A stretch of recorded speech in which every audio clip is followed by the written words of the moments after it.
100種人，100種職業，100個故事。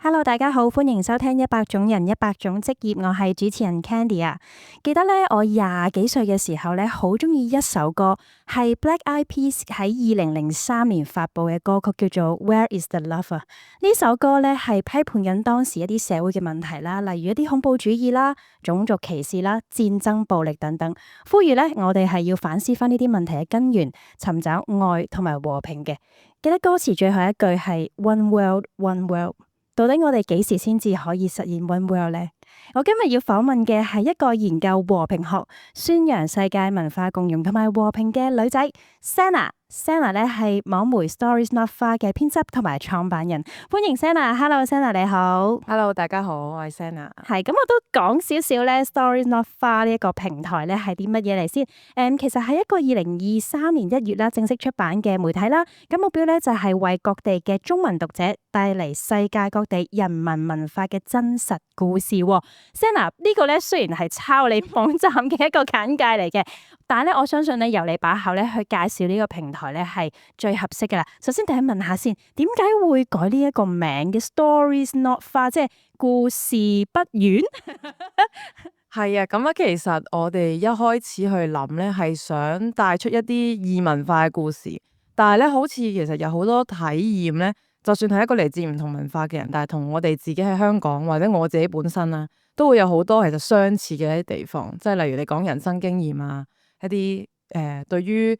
家庭啊、愛啊、成長啊咁，所以嗰陣時我哋就喺度諗有啲乜嘢嘅標題啊，或者啲咩字眼係可以反映得到呢一個好似一啲好遠嘅，但係其實係一啲好同我哋好貼身嘅。咁所以最後諗完一輪咧，我哋本身中文其實都有啲似遠還近啊啲咁樣嘅講法，咁但係最後咁啊覺得好似英文比較作為一個名好似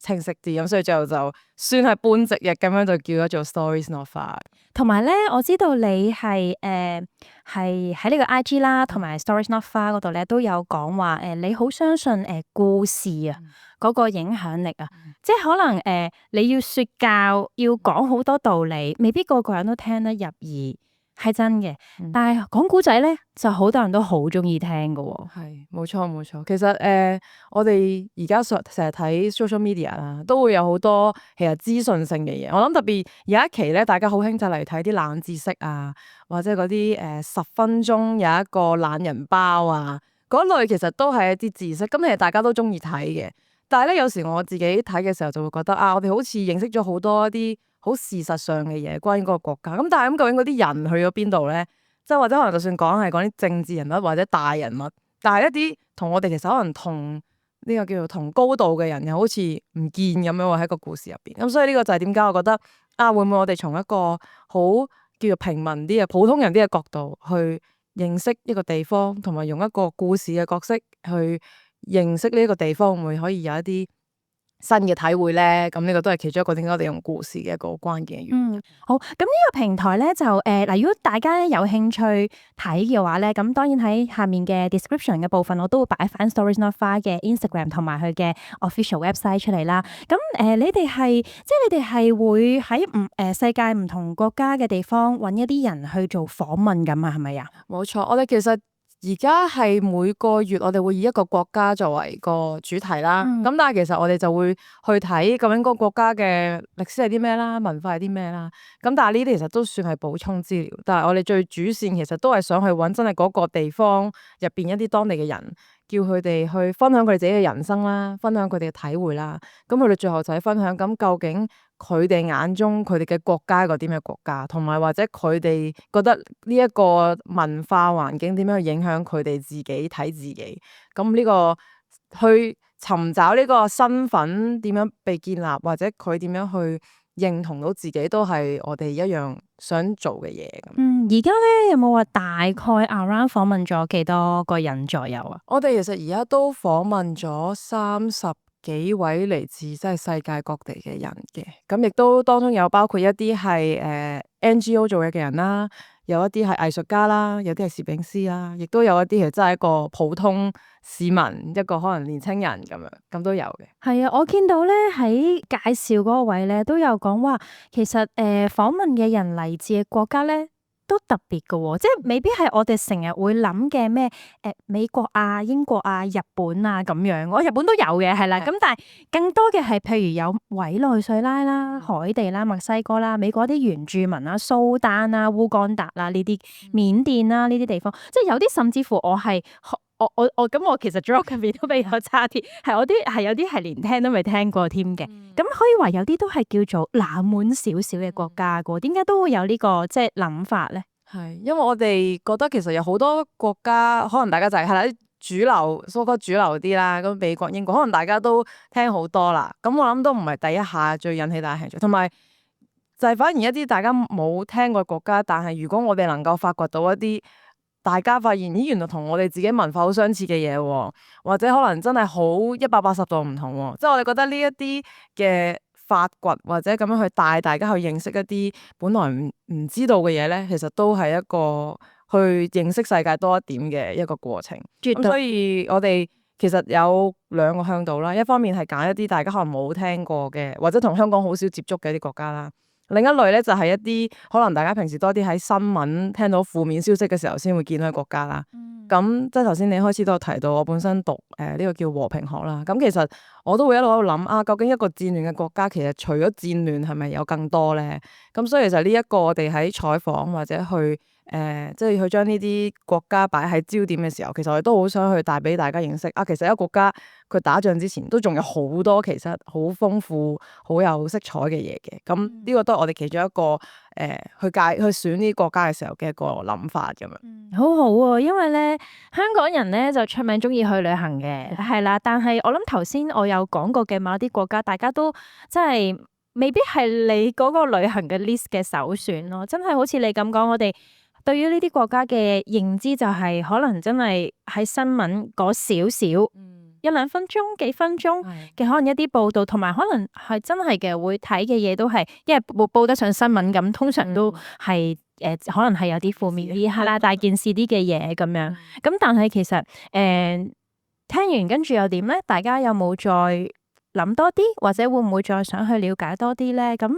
雖然而家咧網上資訊係好發達嘅，真係咁，但係你話我哋最終聽完個新聞，跟住轉個頭食完飯，拎翻起部電話，可能都係攞翻嗰啲嘢嚟 flip 下、碌下咁樣，未必會特別去記住嗰個國家嘅名或者人發生咩事，然後再特別去 search 去關心去了解。咁所以我覺得有人做呢一樣嘢，多一個平台俾大家方便啲去了解係非常之好。嗱，其實好簡單啦，你即時 follow 翻 Stories Not Far 嘅 Instagram 啦，咁你一碌 Instagram， 其實你都會見到呢一啲嘅消息啊，或者呢一啲嘅故事啊咁樣。咁我覺得係容易啲俾大家再去接觸多啲。咁喺 Senna 你自己即係咁多個受訪者裏面咧，你有冇一兩個你覺得係都想同大家分享下特別有趣啊，或者你特別深刻嘅咧？我本身其實有一個深刻嘅咧，都係打仗嘅。咁但係咧呢個可能我晏啲先講，因為既然我哋諗住可以有一個輕鬆啲嘅例子。我其實嗰陣時咧好初期，我哋仲係得講幾百人 follow 嘅時候咧，我哋都即係揾人採訪啦。咁但係嗰陣時咧，其實我哋都好緊張，覺得都乜真係好似乜都冇咁個 page，就要膽粗粗問人你可唔可以俾我哋採訪啊咁。咁但係嗰陣時我哋feature 咗一個月咧，係關於美國原住民。咁點解我哋咁 specific 係美國嘅原住民咧？咁因為其實佢哋係有一個好唔同嘅文化群體啦，比起即係同可能你講緊美國其他民族，咁亦都其實佢哋自己有一個嘅歷史啦，亦都有佢哋自己一啲對於成個國家觀嘅體會好唔同。咁所以點解我哋特別咁樣去揀佢哋出嚟？咁嗰陣時咧其實我哋本身最目標咧係揾一啲即係叫做家族一直都係真係純原住民啦，咁我哋覺得呢個比較有代表性啲。咁但係我哋喺揾嘅過程入邊咧，又俾我哋咁啱揾到一個係其實佢係half 白人 half 原住民嘅一個女仔啦。咁佢同我哋分享，其實我自己係覺得對於我嚟講都係一個好大嘅即係叫做打開眼光嘅一個過程。因為本身我自己想像都會覺得啊，即係原住民咪留翻喺原住民嘅地方咯，可能佢哋會好唔中意白人啊，或者會有即係雙方有好多好二元化嘅一啲衝突，或者對於唔中意對方。咁而呢個女仔其實佢就係嚟自兩邊，咁所以佢都有分享到一啲佢自己嘅掙扎，就係例如有時佢可能佢覺得自己好多價值觀上面或者甚至信仰觀上面，其實佢係好認同原住民嘅。咁但係有啲人可能就見到嚇，你個外觀好似白人咁喎，咁你點憑咩叫係我哋一份子啊？咁佢都有經歷過呢啲過程。咁但係後嚟佢就發現咗畫畫啦、藝術啦。咁而呢一樣嘢係好表達到佢自己點樣去認同佢自己原住民嗰邊，亦都有一啲佢自己去諗，即係作為一半白人，佢點樣可以即係好似叫半個係嚟自殖民者，咁亦都半個就係被殖民者。咁究竟佢自己點樣去叫做即係超越到呢一啲嘅鴻溝，而佢又視自己作為一個橋樑，去用藝術嚟幫兩邊都去認識對方更加多咧。咁我諗即係我喺聽佢呢個採訪入邊，其實即係聽得出佢嘅困難啦，點樣就係去建立佢嘅身份啦。咁但係最後其實佢都就揾到一啲方法去幫助自己，亦都幫助緊佢成個群體。咁當我哋採訪嘅時候，其實佢自己都會不定時擺一啲畫展啊，而其實兩邊嘅群體都會有人嚟去睇，會去同佢去了解啊，你啲畫用嘅一啲象徵嘅嘢，可能係啲原住民嘅一啲象徵物，咁對佢嚟講有咩意義啊？或者點解佢會想咁樣表達？即係我覺得呢個採訪就令到我好見到，正正就係我哋想表達嘅嘢，就係一個民族或者一個國家真係唔係我哋想咁單面，而係其實入邊有好多好複雜或者都好多元嘅一啲唔同嘅經歷，而點樣可以帶出到個多元，即係我哋可以講嘅篇幅好少啦，但係喺個有限嘅篇幅，但係可以講到最多元嘅體驗，就係即係呢個令我自己都好有成就感，亦都我覺得當時呢一個採訪都好定義到我哋自己 Stories Not Far想表達嘅一個訊息。好好啊！你講開咧身份嘅建立咧，其實好多人都有呢一個嘅問題，好多香港人都有呢個問題添，係啦，即係對於自己身份嘅建立，同埋好多時就算可能我未必好似呢一位女仔佢咁，即係真係一半一半，同埋嗰個叫做 difference 可能係真係好大，可能佢會再難啲啦。但係就算咧，好似對於我哋喺 city 嗰度生活嘅人咧，其實一樣有好多人咧都唔清楚自己嗰個身份係點樣樣咯。係啊，所以我哋其實其中一樣我喺我自己啦，即係都好相信嘅就係有時去認識一個文化就好似係一塊鏡咁啊，即係你睇嘅嘢好似係睇人哋食嘅嘢好唔同喎，着嘅衫好唔同喎，但係你再睇深啲就係，咦佢對於屋企嘅概念好唔同喎，即係或者父母同子女之間嘅互動好唔同喎，但係有時就係見到人哋嘅唔同咧，就令到你諗下，咁究竟我嗰套係乜嘢咧？咁而點解我嗰套係 A， 但係佢嗰套會係 B 咧？或者兩個者之間有冇啲乜嘢其實可能個表達方式唔同，但係個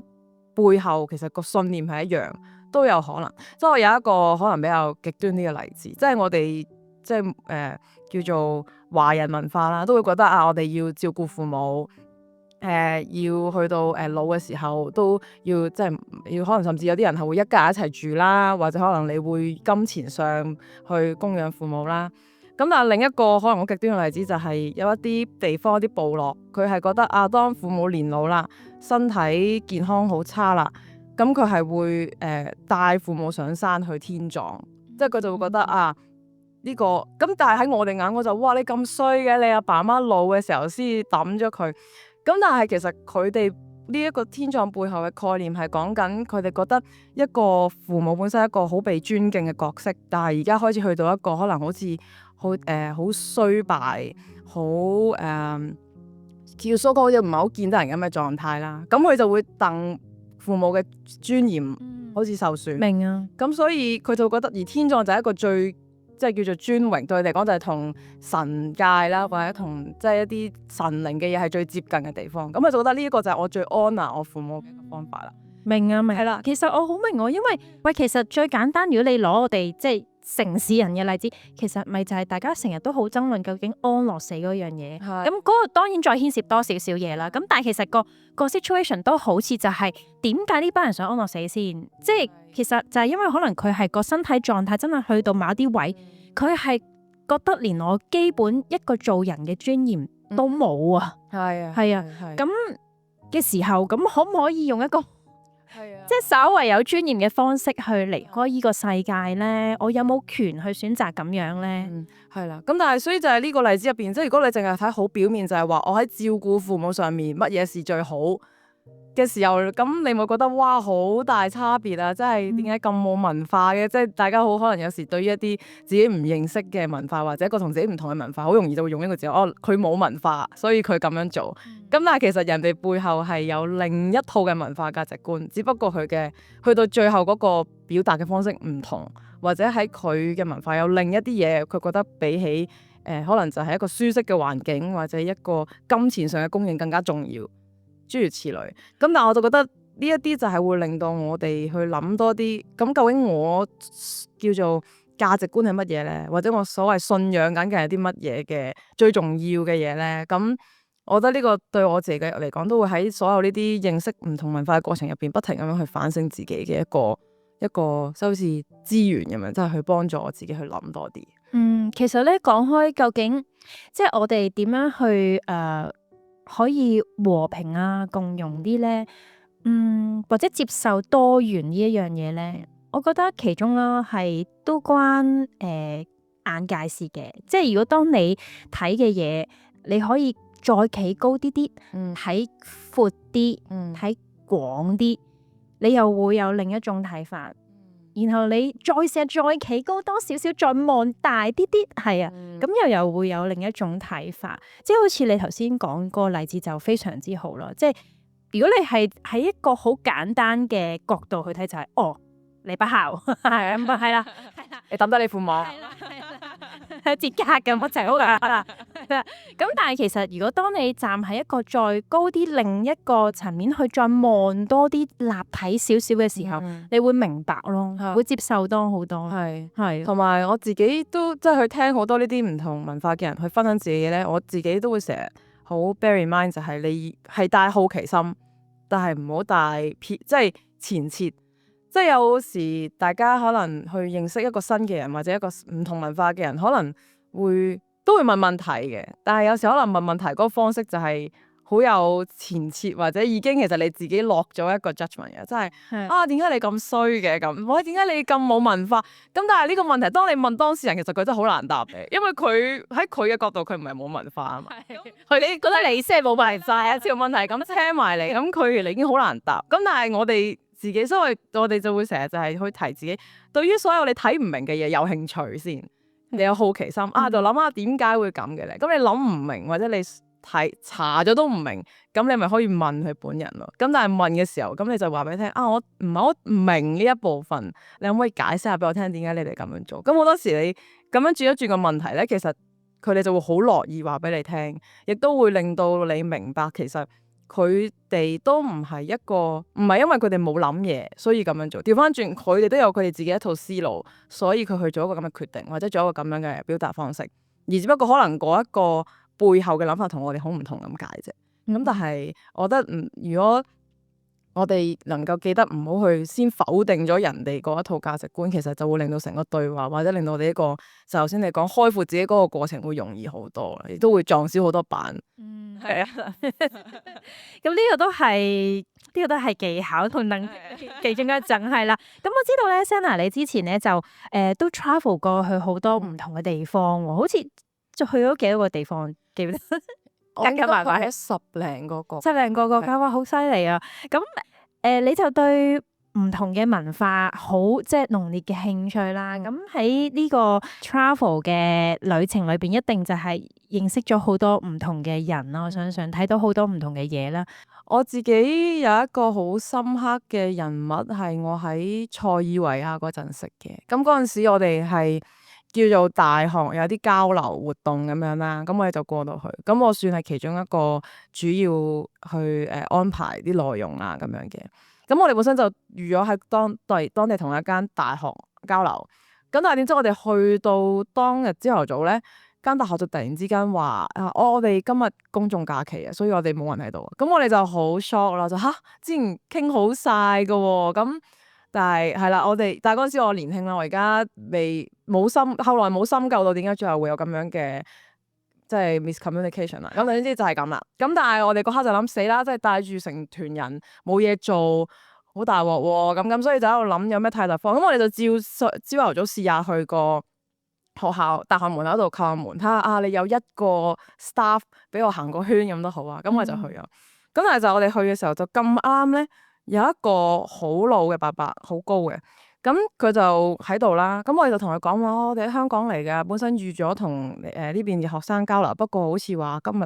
會唔會都可以幫我哋喺個校園行個圈啊？咁講完一輪啦，咁跟住嗰個伯伯咧就講嘢好慢好慢嘅，咁但係佢講到英文嘅，首先就唔好意思，首先塞爾維亞嘅人唔一定個個都講到流利英文，咁所以講到咧都係我哋嗰刻係好幸運啦。咁但係佢就同我哋講話，佢一路都喺度嘅。咁所以好啊，你哋隨時過嚟啦。咁但係嗰刻我哋其實係又好開心啦，但係又好驚訝啦，就係咁就得咗啦。即係咪嗰個伯伯係好似係一個職員，但係你又唔係好肯定佢係咩人。咁你就佢有冇講得好清楚？我覺得即係有似康間定係教授定係乜嘢咧，冇人知。咁但係總之佢話我會喺度嘅，你幾點過嚟，我會開門俾你。咁我哋就即管帶咗啲人去啦，晏晝。咁後嚟佢就真係帶我哋行咗個圈啦。但係佢就同我哋講話，原來佢本身咧就係真係喺大學度教書嘅，佢係一個建築系嘅教授，甚至嗰個學校其實都係因為塞爾維亞係前南斯拉夫嘅國家，咁所以其實嗰陣時都有好多嘅建築係好有佢自己特色啦，亦都有一啲叫做當時南斯拉夫嘅時候嘅特色，就同而家塞爾維亞成個民族或者文化好唔同。咁佢就話佢都有份去參與個學校一啲嘅建築設計啊諸如此類。咁我哋就問，咁你而家係喺度做緊乜嘢咧？咁佢就話原來因為就係當個國家由南斯拉夫變翻做塞爾維亞嘅時候，其實佢哋啲人民係要轉咗2-3次 passport 嘅。咁但係就喺有一次嘅轉要更新嘅時候咧，咁佢就因為各種原因就被話佢其實轉換唔到去新嘅塞爾維亞嘅身份，咁佢就停留咗喺前一個 passport。咁所以意思就係其實佢已經離開唔到個國家啦。亦都嗰陣時因為有好多啲戰亂啊，一啲國內嘅紛爭，其實佢已經同佢屋企人係分開晒㗎，咁得翻佢一個。咁但係大學就見佢都同呢個即係學校有恩情啦，咁所以學校就俾咗間房佢，就俾佢照留喺度。所以其實佢又唔係教職員，亦都唔係看更，咁但係佢就係留喺呢度，好似一個叫退休咗。但係其實與其話退休，其實佢就係一個又走唔到去邊，亦都只能夠留喺度嘅咁嘅狀態。咁所以佢同我哋講呢個故事嘅時候，我哋都好感觸啦，亦都覺得真係命運令到我哋可以咁樣喺一個咁嘅 campus 度相遇。即係本身如果我哋係見到大學生，咁咪大學生同大學生圍交流完一輪，咁咪完咯。咁但係就係因為一個咁偶然嘅機會就遇到佢，亦都會聽到佢故事。咁即係佢嘅經歷又係令到我發現，哇！原來真係世界係有啲人係因為歷史而就喺即係歷史嘅夾縫中啊，咁就跌咗落去啦。咁佢而家佢又入唔到新嗰個國家，亦都冇理由淨係停留咗喺過往。咁係啦，有一種何去何從咁樣嘅感覺。但係即係同佢嘅相遇又令到我明白更多，就係有好多人喺呢個人生嘅經歷，其實係同我哋喺香港所經歷嘅可能真係好唔同。但係你究竟究竟佢由邊一度嚟之後又可以去邊咧？即係我諗呢一啲嘅問題係每一個人存在都會其實佢有時去思考嘅問題，而只不過呢個伯伯就係一個更加具體或者一個獨特嘅例子，去見到有一啲人就係咁樣係啦，少少流離失散失所咁樣嘅狀態咁。係咯，所以就話咯，其實呢個世界上咧，真係有好多地方啦，同埋好多嘅人咧，其實都好值得我哋去關注。而我哋平時係你連聽都未聽過，可能根本就係，但係好值得我哋關注。好值得我哋關注，或者幫唔知幫唔幫到啦。咁但係 at least 我哋去關注呢啲事情啦，多啲人去關注呢啲事情啦。咁或者未必會有一啲改變，同埋都可以好似 Senna 咁講，其實透過呢啲事情，你冇反思翻你自己，係啊，反思翻我哋啊，就算好簡單哦，原來我哋真係好幸福咁，譬如都係一件好好嘅事咯。除咗呢一個伯伯之外，仲有冇一啲你都覺得啊，其實都係好值得我哋香港人關注，即係我哋大部分香港人都唔識嘅咧？頭先我一開始話我諗咗兩個例子啦。咁第一個咧，其實係我哋上年先至採訪嘅，咁係一個嚟自蘇丹嘅攝影師啦。咁佢本身都有正職嘅攝影師，都係佢興趣。咁但係我哋訪問嘅時候，其實蘇丹都再一次啱啱爆咗一啲內戰啦。咁其實而家都未完嘅。我哋上年訪問佢，而家其實都就嚟1年啦。咁其實都冇停過。咁佢係住喺首都嘅，但係好特別係其實我哋訪問佢嘅時候，因為已經係有呢啲嘅紛爭啦。咁我哋其實都諗，哇，其實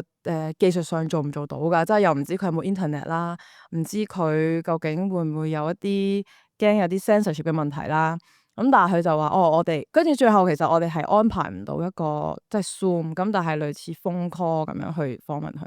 咁但係好特別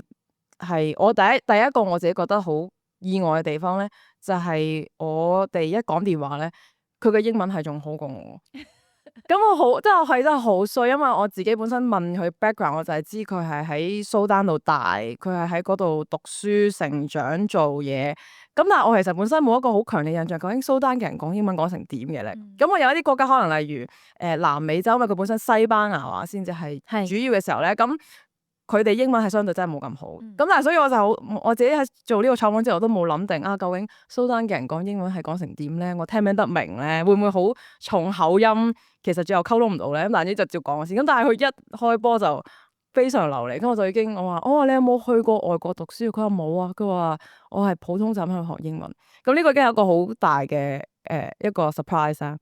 咁跟住佢亦都有講好多就係佢自己點樣去認識佢嘅國家啊，佢哋而家嘅情況啊，然後又去講佢自己點樣去睇攝影，去幫助佢去記錄低佢喺自己生活嘅社區所見到嘅一啲人，同埋有好多人係雖然個環境好困難，但係仍然好努力咁去生活。即係呢個係佢影相嘅主題嚟嘅，就係影一啲好堅強地仍然生活緊嘅人，即係唔係淨係影佢哋即係受傷啊，或者好窮困嗰一面咁。咁所以成個佢嘅表達都會令我覺得，哇！即係原來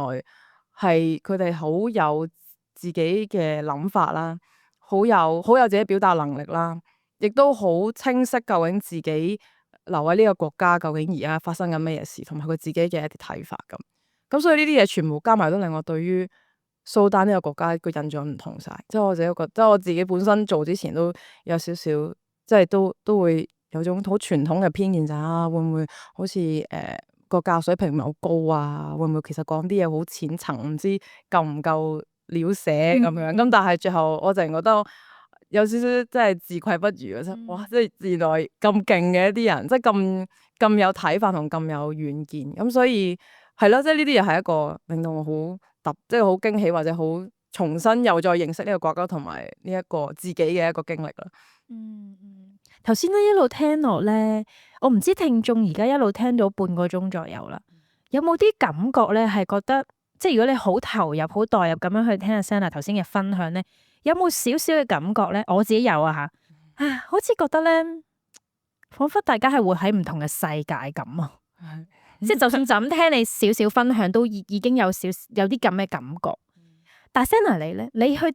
你係真實接觸佢哋嘅人啦，你覺得咧？係咪真係大家彷彿活喺唔同嘅世界咧？你個人嘅諗法係？呢個問題好難啊！好個人感覺㗎，我覺得呢個係。我會覺得我哋經歷嘅嘢真係好唔同。有時即係我自己可能喺我自己嘅生活或喺我自己嘅環境，我會有啲嘢可能覺得好似好難。咁亦都我覺得唔能夠否定喺香港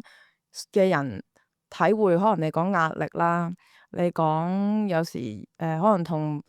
親友分開啦，或者生死，即係呢啲 topic 其實都係有佢一定有佢嘅難，亦都但係聽呢啲故事，你又覺得哇，原來有啲人係經歷緊一種完全唔同嘅難，即係究竟你點樣喺戰火入邊繼續去生活，而唔係單單我今日冇死到就算，而係你仲要諗點解我要喺度，點解我留，點解我走，或者代表緊嘅乜嘢？又或者係咯，或者頭先我講嗰個蔡華嘅爸爸嘅例子，就係其實佢冇選擇嘅，咁但係佢就去每日被逼喺一個好細嘅房去反思究竟自己人生做咗啲乜嘢咧等等。咁但係有好多嘢好似好唔同咁個世界，但係有個我覺得有好多好核心，其實人會經歷嘅一啲過程或者一啲階段，其實大家又好相似。即係我哋採訪其實好多時都會先問一個問題，就係叫嗰個人去形容一下佢童年成長嘅環境係點樣，因為我哋想去 picture 下啊，究竟我哋香港就可能會諗細個可能會去公園玩，跟住會同朋友打機，跟住做功課，翻去補習。咁呢個就係我哋可能比較大路啲嘅成長環境。咁我成日都好想用成長環境嚟去先 visualize 一下究竟佢係點樣樣。咁但係好得意地咧，其實好多時發現其實唔係真係爭咁遠，即係大家都會話哦係咯，屋企唔係超級有錢，不過叫即係有個阿爸阿媽會照顧，會一齊食飯，亦都有一啲屋企可能就會阿爸阿媽會逼我做家務嘅，即係想我哋可以自己獨立到。咁有啲就係咯，我會同朋友去玩諸如此類。咁但係你會見到其實嗰個場景好似好唔同，但係有時唔同人嘅成長環境又唔係真係爭好遠，而亦都相對地所以佢哋對於朋友嘅概念啦，或者對於自己成長究竟係學到啲乜嘢啦，可能有時又唔係真係一啲人生嘅課題，唔係真係爭好遠，只不過佢嘅經歷亦都令到我去諗多啲。OK，咁我又係點樣做嘅咧？或者我點樣去回應我自己嘅課題咧？咁但係咯，即係我覺得有好多嘢其實大家都係核心上係好相似。咁但係我哋就可以用唔同嘅經歷去互相鼓勵一下，或者互相啟發一下。我琴日咧係睇 Stories Not Far 嗰個網站嘅時候啦，都特別見到一篇咧，其實點解會俾佢即係捉到我嗰個即係吸引到我咧？因為 KK 園嗰幾個字嘅，係啦，因為你都知道最近呢幾個月，甚至乎最近其實呢幾年都有講緊嘅，係啦。不過即係一時啦，有時好似熱潮完又冷靜一輪，跟住又再講翻咁樣樣啦嚇。但係 anyway 都係呢兩年都係大家都講得比較多啦，係啊。咁我喺平台上面見到一個文章，就係關於你之前訪問一位叫做 Eden 啦，係咪啊？佢係喺個NGO 裏面做噶嘛，係咪？係啦，佢係一個機構幫助呢一班即係被賣咗去係啦，類似 KK 園嘅地方嘅人咁啊，類似簡單啲理解就係我自己睇完之後咧，其實我一睇咧，我都覺得自己好蠢啊！我即係唔知睇咗頭嗰兩段，我已經覺得自己好蠢，因為依排咧，因為我早排就有去泰國旅行啦。新年前嘅時候，咁啱啱嗰段時間咧都爆咗一啲新聞出嚟，咁所以好多香港人都會即刻又睇騰蟹咁樣嘅，即係驚咁啊，係啦，係咪唔安全咧咁樣嘅？咁知道我要去啦，咁都會講話怕唔怕？即係危唔危險啊？驚唔驚啊？成咁，當然我嗰時就係即係就話唔驚啦，即係我答佢哋嘅方法就係。其實咧，俾人去 KK 園嗰班咧，即係我衰啊！我而家諗翻嗰陣咁樣答，因為我覺得呢個可能只係小撮嘅人咋，都係佢衰貪心啫嘛，佢衰想走捷徑啫嘛，或者衰佢蠢咯咁樣，即係想搵快錢咯，或者吓咁咪俾人咗去咯咁樣樣，咁我未至於用到抵死兩個字，咁但係 anyway 我係會有少少係怪責嗰個人。即係明明佢而家係受害啦，我會係覺得咁係你問題啫，我唔會咯，我唔會咁蠢咯，即係感覺係有少少咁樣就答咗，咁我唔會咁樣俾人噶嘛，我又唔貪呢啲嘅，所以我唔覺得有危險咯，咁即係我就咁樣答咗啲朋友啊或者親戚咁樣啦。咁但係到琴日咧睇翻嗰篇文章嘅時候就，即係二波 shit 字啦，係啊，其實即係你唔好咁樣講啦，好衰，原來諗翻自己嗰時咁樣講，因為其實有一班人唔係咁噶，有一班人係真係。佢唔想嘅，真係可能真係俾人啊！冇錯，係點樣樣嘅 Senna？你嗰時同Eden 做呢個訪問，你了解嘅？係其實佢哋係一個即係 way before KK 園嘅時候已經去叫做救援一啲被人口販賣嘅一啲受害者嘅一個機構嚟嘅。咁所以其實佢哋嘅工作都有歷史啦，亦都好專業啦。咁而當初我哋去一齊做訪問，其實我哋係因為想去了解更多關於緬甸呢個國家。咁而好不幸地啦，即係 KK 園咧，都其實有好多人口販賣發生嘅一啲場，都係喺緬甸。咁而個原因就係因為其實佢哋而家政變之後啦，咁即係都幾年前嘅事啦。咁但係之後其實成個國家，你當係有個政府，但係個政府其實唔係真係好管理到佢自己地方。咁亦都唔同地方有唔同嘅一啲叫做民族軍啦，即係一啲唔同嘅民族自己組成咗，買到武器做到軍隊。咁就同政府軍打，咁所以你就當而家好似係嗰啲叫做軍閥割據咁樣啊，即係唔同地區其實就有唔同嘅阿頭，而嗰啲人究竟同可能就啲人口販賣嘅一啲犯罪分子，佢哋自己聯手當有利益，咁所以就可能某一啲區就會有呢啲類似 KK 園嘅呢啲咁嘅園區就出現咗啦咁係咯，咁但係我哋同嗰個機構傾嘅時候，其實佢都有分享好多。點解以前已經會有人咁樣俾人口販賣咧？其實係講緊，本來喺東南亞國家其實都有好多，佢哋其實都好習慣去第二個國家做嘢。所以你見其實例如嚟香港嘅，例如印尼姐姐啦，或者泰傭姐姐啦，或者菲律賓姐姐，其實佢哋都唔會對於我去外國做一份相對低收入嘅工係有啲咩抵觸，因為佢有識好多鄉下嘅人都會咁樣，係或者都會好多人係因為咁樣而反而喺外地賺到比本地更多嘅錢翻嚟。咁其實佢哋又見到好多呢啲例子，咁佢就覺得好冇乜嘢，覺得去第二個國家好正常。係啦，我哋好簡單諗就係啦，我哋依邊嘅工人姐姐大把都係咁樣樣。係啦。咁所以好多人其實佢可能俾嗰啲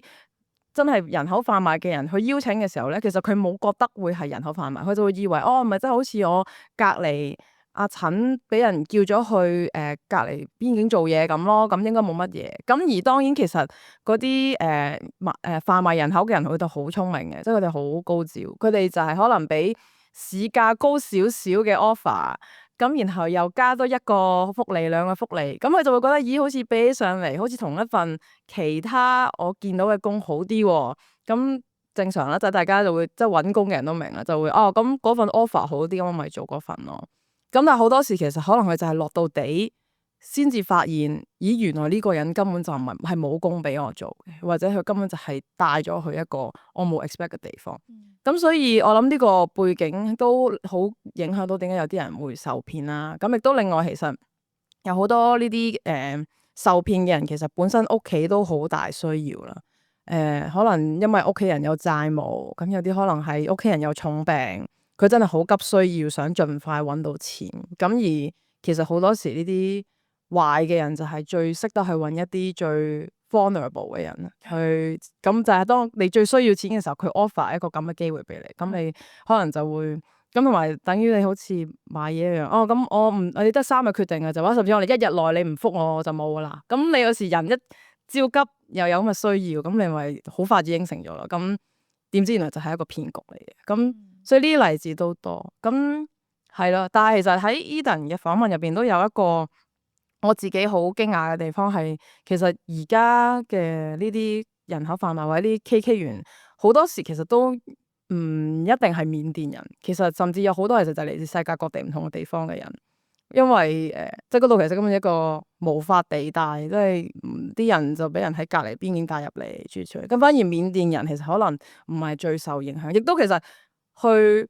營運呢啲園區嘅人都唔係緬甸人，只不過喺緬甸呢個地方。咁所以都我哋嘅訪問其中一樣想帶出，都係希望大家去了解更多即係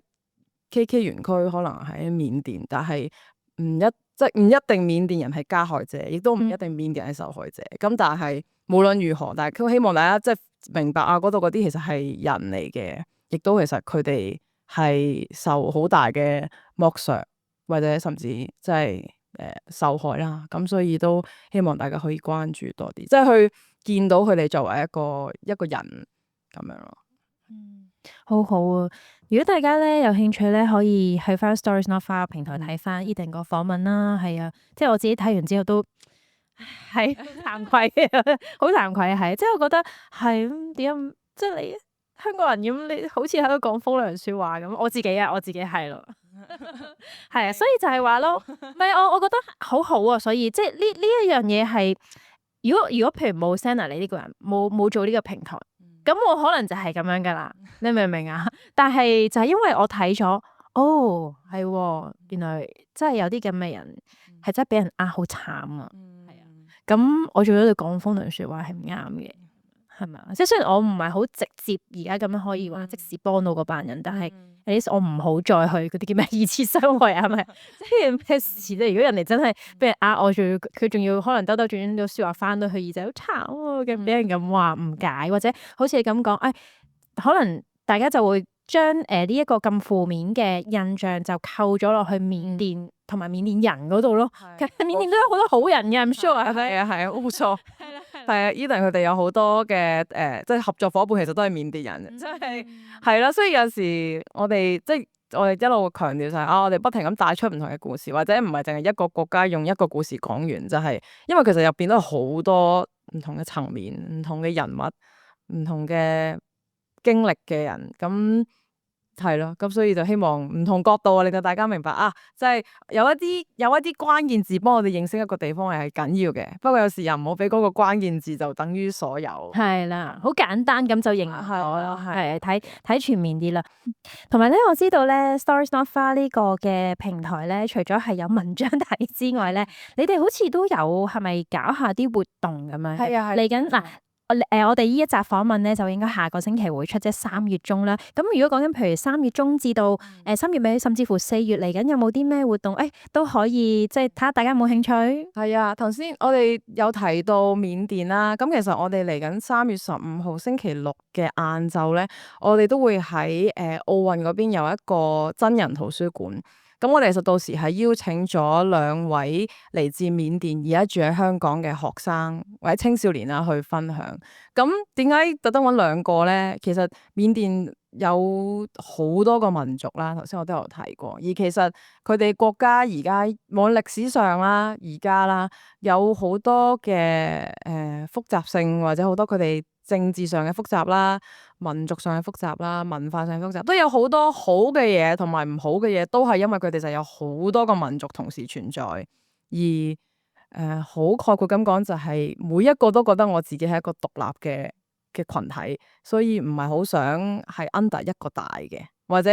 比較大嗰啲又會覺得我就係想做統一呢一個國家嘅關鍵人物咁等等啦。咁而我哋呢一個真人圖書館，其實我哋係特登邀請咗嚟自2個唔同民族嘅緬甸人。咁但係佢哋其實係可以好和平咁樣對話到，甚至佢哋係因為自己嘅背景，或者因為佢哋自己嘅一啲理想，其實佢哋係 connect 到嘅。咁但係我哋呢個真人圖書館就希望可以帶出就係啦，佢哋係有好多嘢好唔同，我哋都可以認識一下有咩唔同。咁但係同時係可以從佢哋身上學習一下，咁點解佢哋可以咁樣一齊去合作，可以一齊對話到咧？咁所以呢個我都希望可以用呢個真人圖書館，令大家可以更加唔係淨係靠我哋嘅編輯或者我哋嘅文字，但係真係可以親身咁樣去認識一下佢哋。好啊，咁如果有興趣嘅聽眾咧，就可以去翻Stories Not Far 個 Instagram 睇翻詳情同埋報名啦。多謝你聽晒呢一集啊！如果你係用緊 Apple Podcast， 可唔可以喺下面俾個5星評分，或者留言支持我完成呢100集？用緊 YouTube 嘅你，簡單俾個 like 我啊！聽緊 Spotify 嘅你，值得你 share 呢一集去你 Instagram 嘅 story 嗎？最後想同大家分享一個全新嘅恆常環節，聽眾故事分享。我會挑選一啲聽眾嘅故事喺節目裏面同大家分享，喺 Threads 或者 Instagram 發布或者留言分享你嘅故事啊！記得用 #100種人故事，tag 埋我100 People Podcast， 方便我揾到你嘅分享。你嘅故事可能會成為別人嘅一盞明燈。每個人嘅人生都係獨一無二，而你嘅經歷或者係某個人需要嘅答案。期待聽到你哋嘅故事，下集見。